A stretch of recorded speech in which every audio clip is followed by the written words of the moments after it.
नमस्कार, जय महाराष्ट्र। सिंदखेड शहरात गोरक्षणावर हल्ला, शहरात तणावपूर्ण वातावरण, रास्ता रोकोमुळे पोलीस प्रशासन जागृत, 6 जणांना ताब्यात। सिंदखेड शहरात काल भर दिवसा बस स्थानक परिसरात घडलेल्या मारहाणीच्या घटनेने शहरात प्रचंड खळबळ उडाली।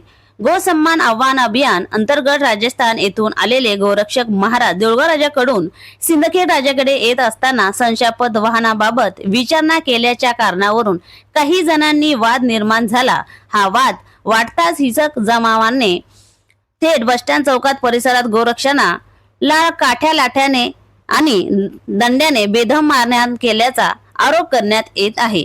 या घटनेचा व्हिडिओ सोशल मीडियावर व्हायरल होताच हिंदू संघटना, विविध पक्षाचे पदाधिकारी आणि गोरक्षकांमध्ये संतापाची लाट उसळली।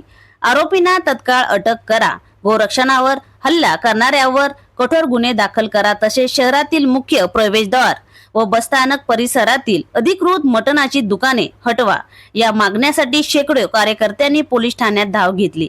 त्यानंतर बसस्थानकासमोर तीव्र रस्ता रोक आंदोलन करण्यात आले। काही काळ वाहतूक खडबडी असून परिसरात तणावपूर्ण वातावरण निर्माण झाले होते। आंदोलकांनी पोलीस प्रशासनाकडे तातडीने कारवाईची मागणी केली।